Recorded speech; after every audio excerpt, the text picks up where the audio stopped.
from Washington, D.C., this is Balance of Power with Joe Mathieu.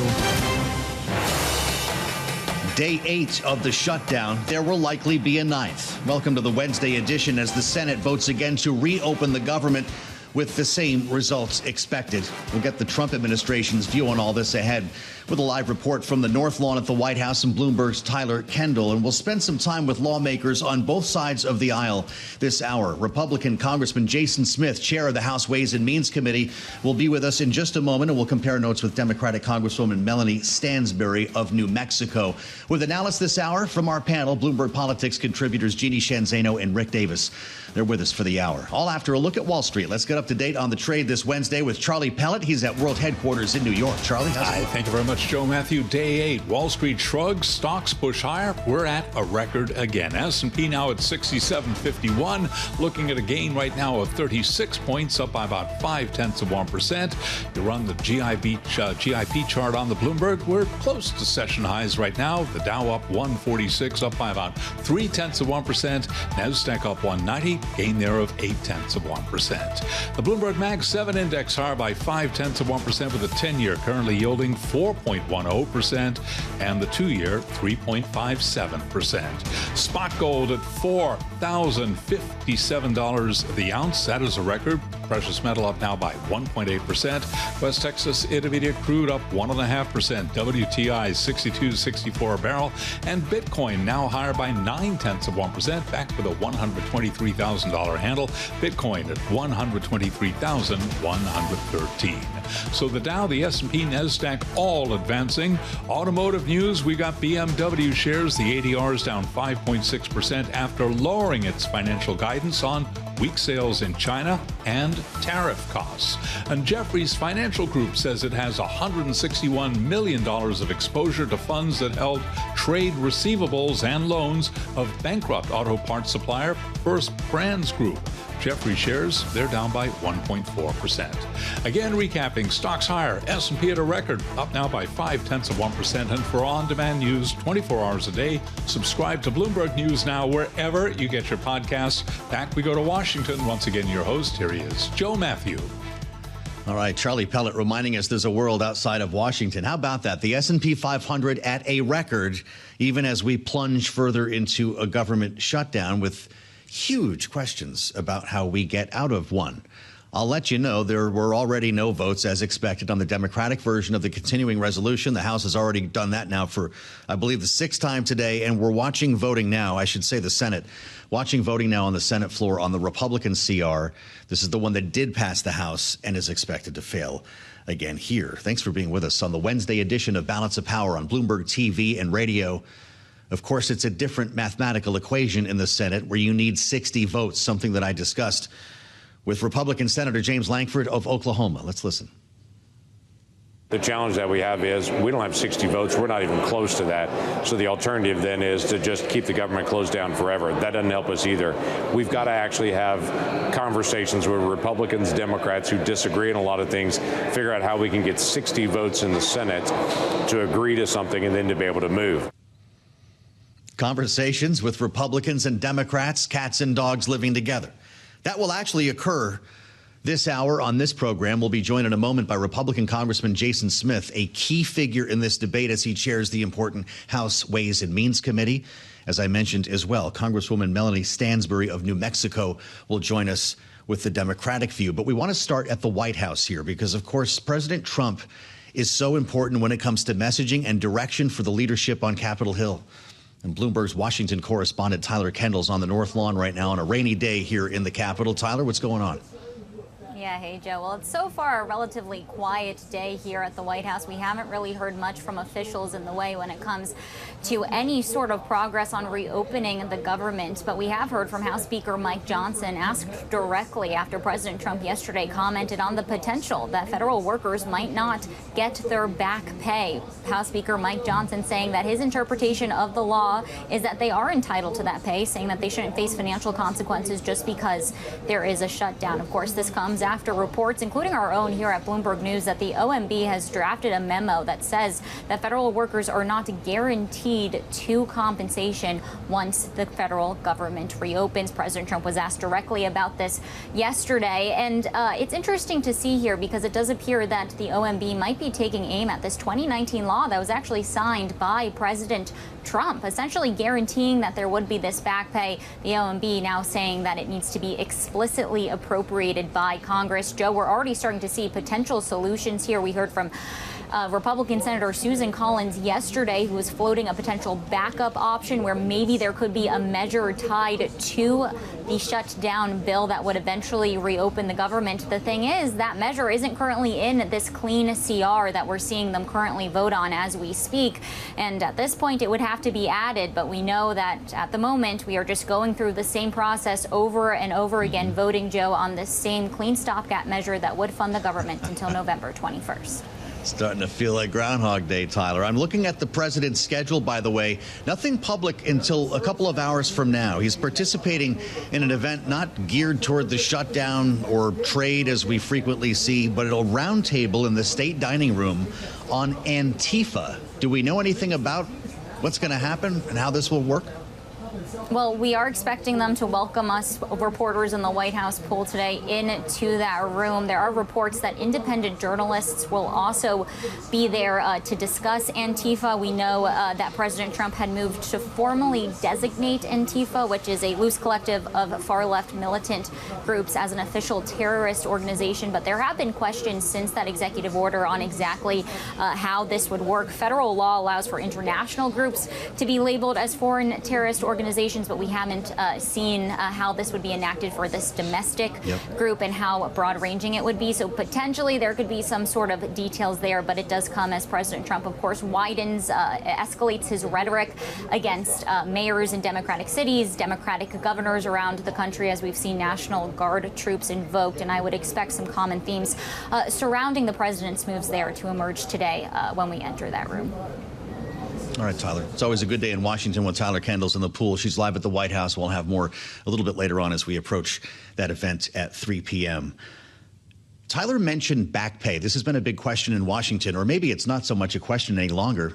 Speaker Mike Johnson, who's going to join us on the late edition of Balance of Power today, seemed to put this to bed a bit earlier. Let's listen to what he said. That's my position. I think they should be. They should not be subjected to harm and financial dire straits because Chuck Schumer wants to play political games. With regard to paying the troops, I want everybody to listen to me very carefully. Hakeem Jeffries and the House Democrats, as Leader Scalise said so well, are clamoring to get back here and have another vote because some of them want to get on record and say they're for paying the troops. We already had that vote. It's called the CR.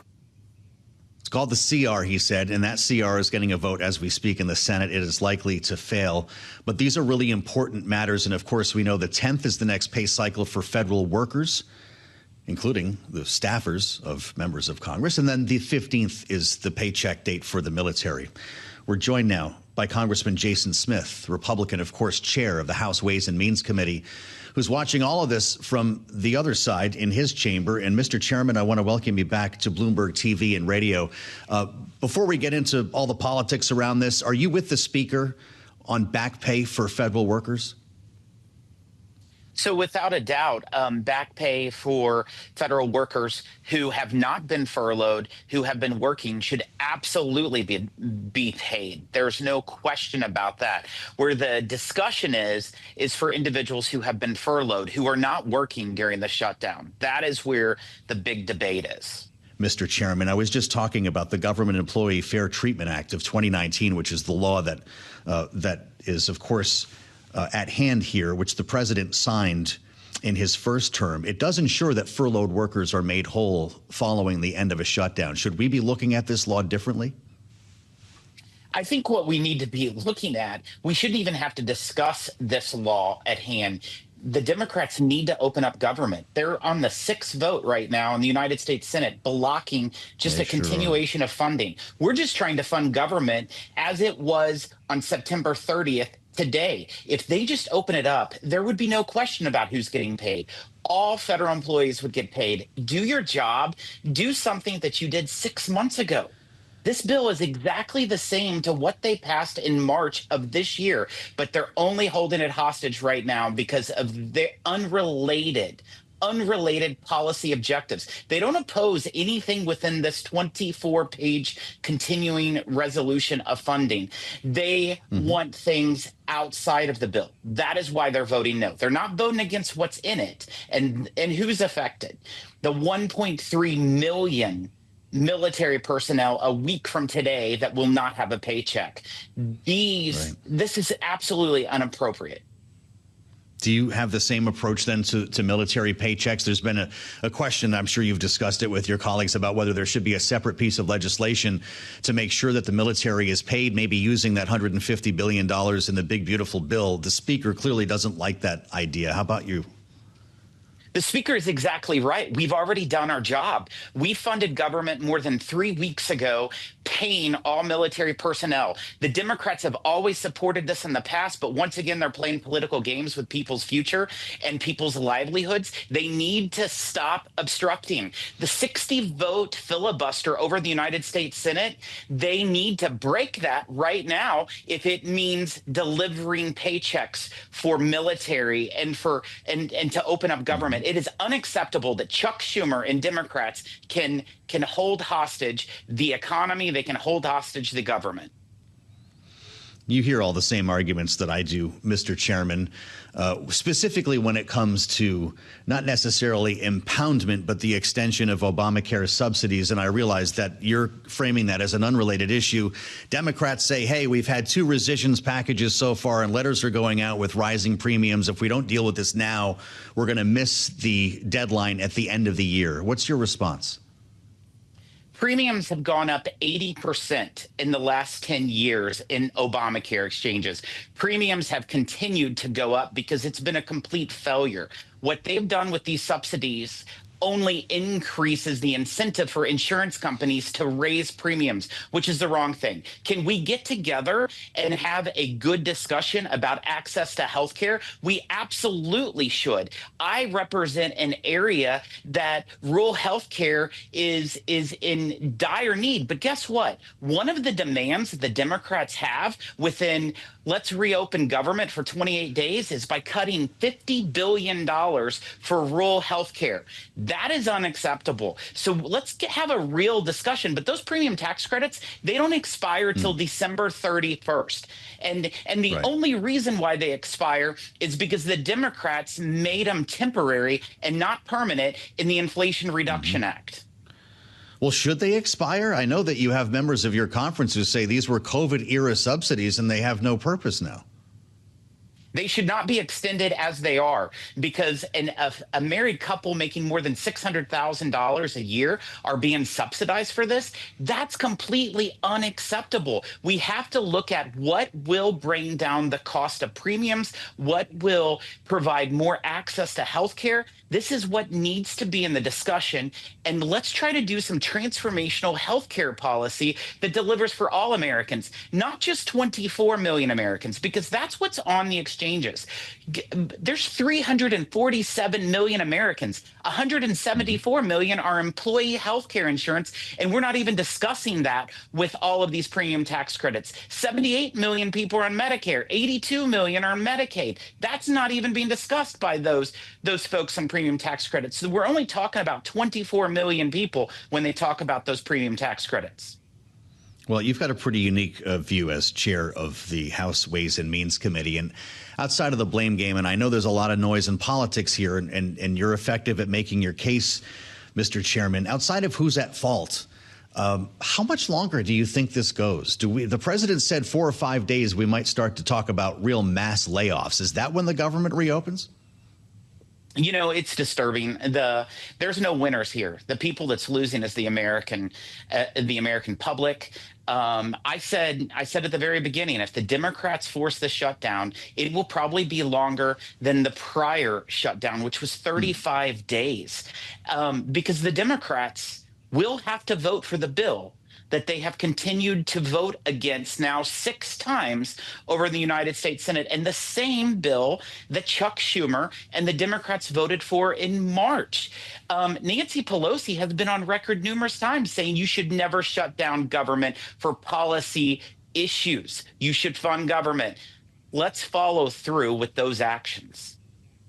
It's looking, by the way, like the House passed continuing resolution that we're discussing here. The Republican version that we're discussing with the chairman is on the precipice of failure in the Senate. And with that said, Mr. Chairman, we could go through this 10, 20, 30 more times. To your point, who knows how long we're going to be closed. We've got November 21 as an end date on this CR. Is that going to need to be extended? Because, my goodness, this goes another couple of weeks. It's going to be a pretty short continuing resolution.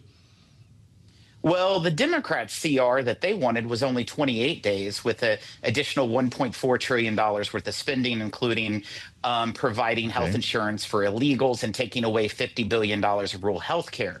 That was their alternative. We have to just open up government now. There's a CR that has passed the House. It's over in the Senate. They're on the 6th vote. The only reason why it's not passed in the Senate is because of a procedure vote where the Democrats are filibustering. Let them vote on the bill. Stop the filibuster. Just let them vote on the bill. If they do that, we'll be able to pass it. Mm-hmm. You think we should do the filibuster like we used to in the old days, like actually have to get up there and filibuster and keep talking until you can't? I think people have to earn their stripes, and they absolutely should have to actually filibuster, be talking at the microphone instead of just like, okay, if there's not 60 votes, it's not filibuster proof. That's right. Crazy. Force their hand. Well, that goes both ways, Congressman. I guess that's something you won't have to worry about in the House. But I'm glad that you could join us today, Mr. Chairman. Thank you for the insights, as always. As I mentioned, he's knee-deep in this. He's in the center of it. As chair of the House Ways and Means Committee, Congressman Jason Smith, just one of the voices that we're going to be hearing today, the decision makers who are trying to make their way through this, leading all the way to the Speaker of the House himself. He's going to join us in the 5 o'clock edition, the late edition of Balance of Power here on Bloomberg TV and radio with his view on things, having stayed in Washington at this point while many of his members have gone home. They'll be back next week, presumably. But do join us around 5:20 p.m. Eastern when we talk with the Speaker. Later this hour, we'll talk with a Democrat in Melanie Stansbury, the Congresswoman from New Mexico's 1st District, who knows what it's like to have troops deployed in a town in her state. We'll have more on that coming up right here on Bloomberg TV and radio. Here in Washington, there's not only a lot of talk about a government shutdown, and we can tell you that the continuing resolutions up for votes today in the Senate appear to already have failed. There were not enough votes for the Democratic version. They're just wrapping things on the Republican version now. So we carry on to a 9th day tomorrow.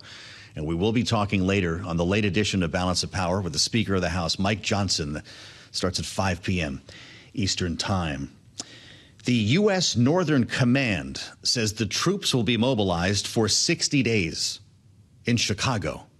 This started last night, according to the president's border czar, Tom Homan, on Fox News a moment ago. National Guard started working last night. Of course, they've been a few miles outside of the city, more like 50 miles in Elwood, as a matter of fact. The Chicago Tribune reporting, and the New York Times, for that matter, troops, about 500 of them spotted carrying riot shields at Elwood. A combination of 500 troops from Illinois and Texas. The question is, when we see them rolling down the streets of downtown Chicago, if that is going to happen. And it's where we start our conversation with our political panel today. Bloomberg Politics contributors Jeanne Zaino and Rick Davis are with us. Jeanne is Democracy Visiting Fellow at Harvard Kennedy School's Ash Center. Rick, partner at Stonecourt Capital, our Republican strategist. It does feel a little bit different this time, Rick. This is the 3rd city, of course, following Washington, D.C., where we live, and Los Angeles. The mission here is a bit more broad, simply there to protect ICE activities, and ICE law enforcement is what we've heard from the administration. Are we going to see troops in downtown Chicago?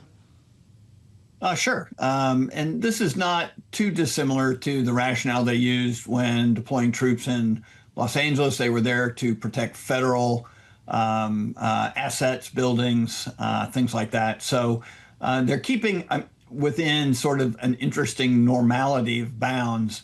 when it comes to what they're being told to do. But of course, I don't think you have to look very far to find a lot of criticisms as to whether or not this is anything that would be considered normal in its execution of law enforcement. There are lots of federal law enforcement agencies that could be brought to bear, as they were in the District of Columbia, to Chicago to assist them. And I don't think the governor or the mayor would be opposed to that. But the deployment of U.S. troops in domestic cities across America to do something they're not trained to do, which is law enforcement, is I think stressing a lot of people out, as well it should. Maybe it's not a surprise, Jeanne, but city and state officials have not heard from the administration, have been largely kept in the dark on all of this. Mayor Brandon Johnson says they have not communicated with me. And you know what the president has to say about J.B. Pritzker. He talks about him just about every day, although there is one point I could mention on Truth Social. The president kind of reached out, writing Chicago mayor should be in jail for failing to protect ICE officers. Governor Pritzker also. Should these two men prepared to be arrested, Jeanne? Yeah, I mean, we're so used of his comments and things he says, we sort of brush them off. I know I do. Nothing surprises us anymore. But the idea that the president of the United States is calling for the jailing of the mayor of one of the biggest and most important cities in the country and the governor of the same state, it's utterly astonishing. And both Johnson and Pritzker did respond. And noteworthy, Johnson said it's not the first time that Trump has tried to have a Black man unjustly arrested. Of course, a reference to what Donald Trump did before he entered politics in New York City. So you have that kind of statement by the president, no communication. And then you have the National Guard in to protect the ICE troops who are using things like Black Hawk helicopters to descend on 5-story buildings and pull people out, including children, in the middle of the night. And then are filmed saying things like, well, F those children. It is a horrific situation there. And it is not horrific because there is crime in Chicago, but that they need to be there for the crime. It is of their own making. And that is what Johnson and that's what Pritzker, and that's quite frankly what the judge out in Portland said.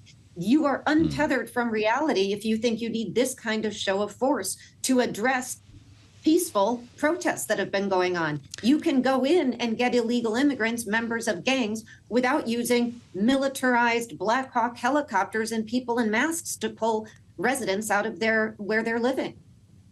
Yeah, well, the legal side of this is pretty compelling, and whatever might come next here could be interesting, Rick. The U.S. District Judge April Perry in Chicago had given the administration until tomorrow. There's a hearing on Thursday to rule on the state's request for a temporary restraining order, and that judge had kind of suggested the administration wait until Thursday to start rolling out the troops. Does this mobilization make the administration's case more difficult to make?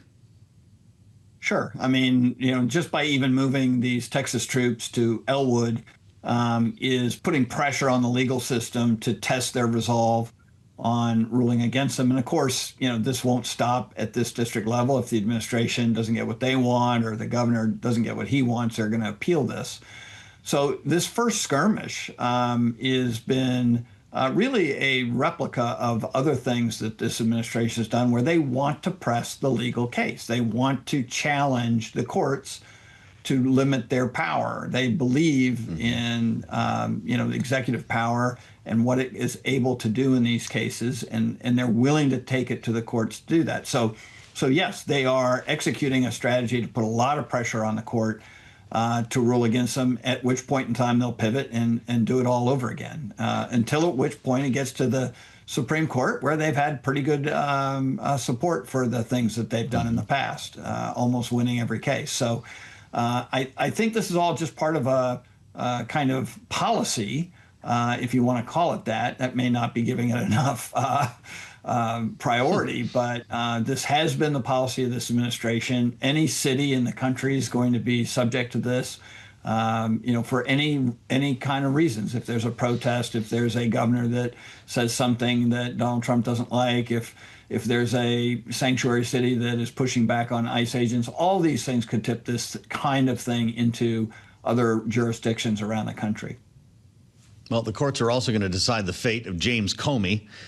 And I have to ask you about the former FBI director entering a not guilty plea to U.S. charges today in Alexandria, Virginia. Pretty remarkable, Jeanne. Charges that he lied to lawmakers and obstructed a congressional proceeding. His lawyer says that the charges will be dismissed, but we do have a trial set for January 5th. Will he get that far? I don't know. I've heard some people in the legal community say that the trial on January 5th is sort of a place marker. We probably won't see it. And of course, if the charges are dismissed, we will not. But I think what is so stunning about both of these stories, both the Comey story and the raids going on and the nationalization of National Guards into other states, is the deadly silence on the part of members of the Republican Party. We have heard almost nothing from anybody in the Republican Party. As a judge, a Republican comes out and says, this is a violation of the 10th Amendment to send these troops in. That used to be Republicans who believed that. Nothing. And then on Comey, he is charged with lying, obstruction of justice. He has pleaded not guilty. They couldn't even get prosecutors in Virginia to prosecute the case. So they had to bring in 2 prosecutors from down south to take these charges on. And nothing from members of the Republican Party to say, wait a minute, this is not the way we do business in the United States, where justice, at least theoretically, Joe, should be blind and not subject to so much politicking. And that's obviously what we're seeing. The president himself has said that many times publicly. No perp walk today for Mr. Comey in Virginia, though, Rick, many folks are looking at this as yet another precedent-setting moment, another through-the-looking-glass moment when you see the former FBI director hauled into court only days after the president went to Truth Social to urge his attorney general to make it happen. How are you feeling about this today? Yeah, there's no question. It's another sort of shattering glass of the judicial institutions of America. And look, I mean, everybody's got a right point here in the sense that I think the judge is going to look at this and say, is this malicious prosecution? Wow, Joe, just what you said. The president actually ordered it to be done a couple days before the term ran out on the violations. They then had to, as Jeanne said, scramble around because nobody in the Southern District who was charged with this prosecution was willing to take it to court. I mean, that tells you a lot about the legal system's pushback. And yet they were able to get a couple people from North Carolina to come up literally with a day's notice. So this judge will likely treat this badly. I can't imagine a scenario where this gets much of a hearing other than this is malicious prosecution, and we aren't going to stand for that in the judicial system. Then the onus is on the Trump administration. How far do you want to go to try and really make a case here? Or was this just to embarrass Mr. Comey and accomplish that and so move on? There are others who are in a similar situation who are fighting prosecution. And I think there are a lot of people in Washington and elsewhere who worry about this kind of thing coming to their doorstep. And so it is a difficult environment right now. What a time to be in politics. With the help of our great panel, Bloomberg Politics contributors Jeanne, Zaino, and Rick Davis, thank you both for the insights. As always, stay with us on Balance of Power. I'm Joe Mathieu in Washington. This is Bloomberg. With politics at hand in Washington, it's day 8 of the government shutdown. I can now tell you there will be a 9th, as both continuing resolutions have failed again in the Senate. This has taken place just since we've come on the air at noon. And only moments ago, we realized the votes were not there for the Republican CR to pass. It did pass the House, not so much in the Senate, where, of course, the conversation lies.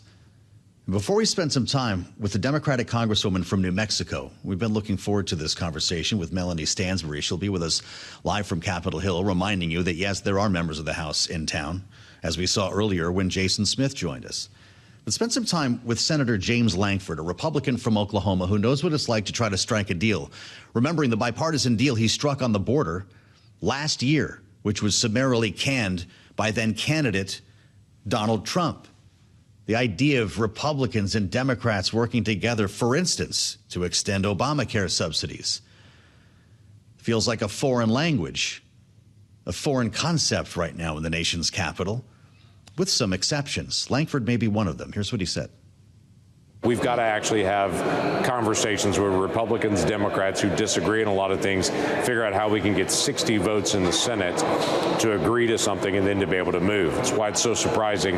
During the Biden administration, all 4 Septembers, we had a continuing resolution during this time period as well, kept the government open while we continued negotiation. That was not an issue. But when President Trump comes, Democrats are now saying we're just going to shut the government down, not negotiate. That doesn't help us. Well, Senator Lankford, whether it's now or when the government reopens, there'll have to be a negotiation at some point. The president indicated yesterday that talks with Democrats were underway, at least on an informal level, on extending Obamacare subsidies with maybe some new guardrails around it. You know a lot about making deals, Senator, and we watched you put, I think, 4 to 6 months of your life into a very important bipartisan deal on the border that the president then turned away from. This was last year, of course, before he was in office. Sure. Candidate Donald Trump affected the outcome there, and I know you don't need me to tell you. What would be different this time? Would you lead a gang to help negotiate something on health care, or would you have advice for others who are? Well, I would say first and foremost, we got to have the president, the House, and the Senate all on the same page to be able to work through that. At that time, I was trying to be able to navigate a situation where I had a Democrat president and I had a Republican House and a Democrat Senate, and trying to be able to figure out how do we actually solve this intransigent issue of open borders with a president that did not want to close the borders. So it's a very different issue at this point. Now that we have a president that does want to be able to solve this, the problem of the budget, we have the House and the Senate that do want to be able to solve this. We've got to be able to figure out how to be able to navigate it. Now, there are a couple things on the Obamacare subsidies. The Obamacare subsidies, the base level, are not in the argument. These are plus-ups that were done during COVID. And this is what a lot of my Democrat colleagues are trying to conflate. It's not the base subsidies being talked about. This was the temporary plus-ups for COVID that they're trying to say they now want to make permanent. That's a very different issue. No, you're right to point that out, and we've tried to make that delineation when we talk about it as well, Senator. So that begs another question. Should they be sunset altogether? We're not in a pandemic right now. Do you fade this out after a year? Because Democrats want a permanent extension. Right. Democrats actually put that in during the Inflation Reduction Act. They said this was temporary for a health emergency, and we're sunsetting it at the end of 2025. So it already has a sunset. It was set there by Democrats when they said this is only for the pandemic time period. And now they're saying, just kidding, I want to be able to make that permanent. The difficult question is, the Affordable Care Act is either not affordable because they continue to need more and more and more subsidies on it, or it drives up everyone's insurance cost. So we got to figure this out. It's one of the things that the president has said is he wants to go back and look at what is systemically driving up the rates this way. We can't just keep pouring more money into it over and over and say the way that we make it more affordable is more tax subsidies. Republican Senator James Lankford of Oklahoma talking with us on the late edition of Balance of Power yesterday, just the latest in a series of voices from the Senate from both sides of the aisle that we brought you in the past week. And we want to cross back over to the House now for a conversation with the Congresswoman from New Mexico, Melanie Stansbury, the Democrat representing Mexico's 1st District, with us live now on Capitol Hill. Congresswoman, it's great to have you on Bloomberg TV and radio. We've made the point that the House is out of session. What compels you to be in town right now, and should all members of the House be here? Yeah, well, let me just point out that it's not just that the House is not in session. The Speaker of the House has shut down the House and is refusing to call his own members back to Washington, D.C. And in fact, Democrats have shown up now.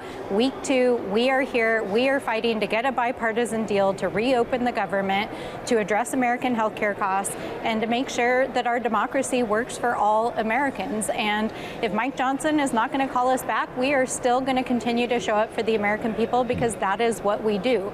Now, I do take a little bit of difference with what I just heard from my colleague across the aisle here in the Senate. We are fighting to make sure that Americans' health care doesn't get jacked up in the coming weeks. We're talking about your health care premiums going from, let's say, $300, $400 a month up to $800, $1,000 a month. This is not just some hypothetical about healthcare policy. This is about real costs that real Americans are going to feel in the next few weeks if we don't act now. Well, you know what Republicans say about this, and we just heard from Jason Smith before you joined us, that this is unrelated to the funding issue, that Democrats don't object to anything in the bill, so you should pass it and get the Congress reopened to actually have a negotiation over Obamacare subsidies. How would you respond to him? Well, that's absolutely ridiculous because Republicans control the House, the Senate, and the White House, and they spent the first 9 months of this year working on a domestic policy package that cut health care, that cut food assistance, that cut educational assistance, and that gave billionaires multi-billion-dollar tax breaks permanently and slashed benefits for millions of Americans. And so for them to claim that you shouldn't use a budgetary process to enact policy is the most ludicrous thing I have ever heard in my life, because they just spent 9 months doing that and taking American health care away, and now they're refusing to fix what they broke. So their arguments hold no water, and the fact that the House is closed and the Speaker is refusing to bring people back to even negotiate, even if they did want to cut a deal, they couldn't because the House isn't even here. Part of the reason why I wanted to talk with you, Congresswoman, is that you're a former OMB staffer, and the Office of Management and Budget has the keys to the castle, to the castle right now. President Trump is talking about potentially laying off mass numbers of furloughed workers. He's also suggesting that some of the furloughed workers now who are not receiving paychecks not be made whole when they come back to work. I realize the Speaker takes issue with that. He believes that federal workers should be paid and receive back pay when they come back. But as somebody who's been inside the agency at OMB, talk to us about the decisions that are being made right now and how much leeway Russ Vought has over federal spending. Well, I think we've seen time and time again, this administration seems to have very little regard for the law, but the law is very clear here. You cannot fire federal workers during a shutdown, and we passed legislation in 2019 to guarantee back pay for federal workers. So whatever the president says, he cannot just make stuff up. The law applies, and they cannot withhold pay from federal workers. So if you are a federal worker out there listening to this, if you receive a RIF notice, if you receive notice that you're not going to receive back pay, that is just untrue. You have rights, and the law is on your side. Congresswoman Stansbury, I want to ask you about a separate matter as National Guard troops mobilize outside of Chicago. It appears that we have a third city now where National Guard troops are being deployed by the president. But there's something interesting that's been going on in your state. The Washington Post reported on this a couple of weeks ago, because there are, in fact, National Guard members who have been in the city of Albuquerque now for more than 100 days. The headline on the story: this blue state governor sent the National Guard to her biggest city. No guns, no Humvees, no arrests. This deployment looks very different from the way President Trump has used soldiers in places like D.C. and Chicago. In fact, you've got guys and gals walking around in black polo shirts and khakis, not carrying firearms, and have actually come to know some people in the community. Some folks have come to rely on them. What is your governor, Lujan Grisham, doing differently than the president in making this work?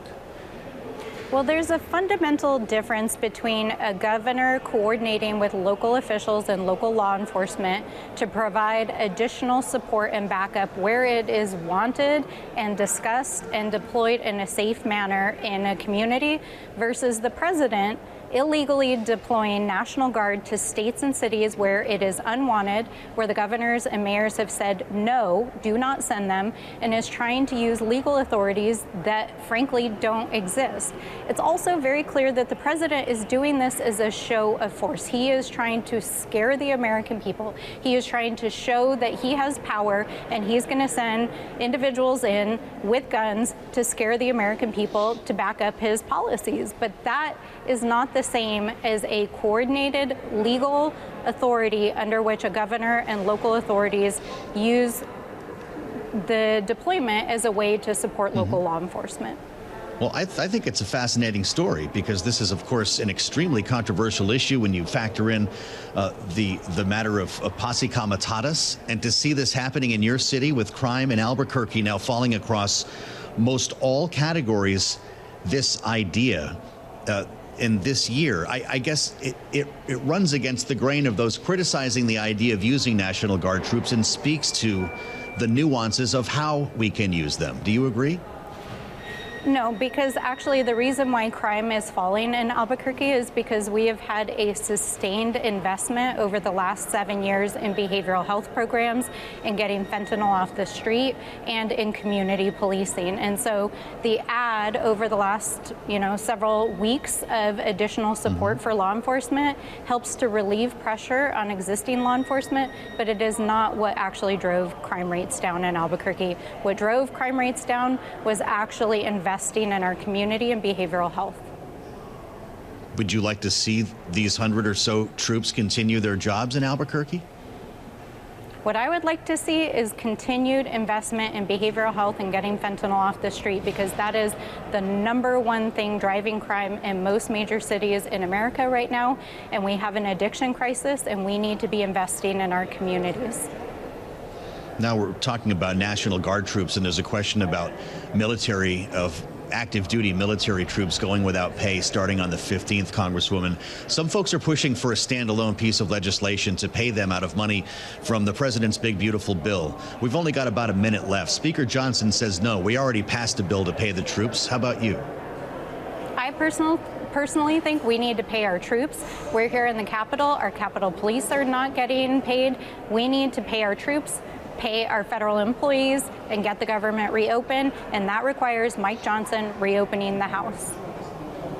Well, I appreciate your joining us live from Capitol Hill, Congresswoman Melanie Stansbury from New Mexico, with us live on Bloomberg TV and radio, a former OMB staffer with a sense of exactly how some of these decisions are being made on funding agencies and furloughing workers. Of course, this being day 8 of a government shutdown, and there will be a 9th. As we told you, if you're just joining us, both continuing resolutions. The Republican and Democratic versions have failed again in the Senate. John Thune, of course, the Republican leader in the Senate, the majority leader, has promised to do this every day until enough Democrats emerge to pass the bill. And we're going to talk about this in the late edition of Balance of Power with the Speaker of the House. Mike Johnson will join us. That starts at 5 p.m. Eastern Time. And our opportunity to get a better sense of what's happening on Capitol Hill with a man who's in touch with not only the membership, but also the president, only here on Bloomberg.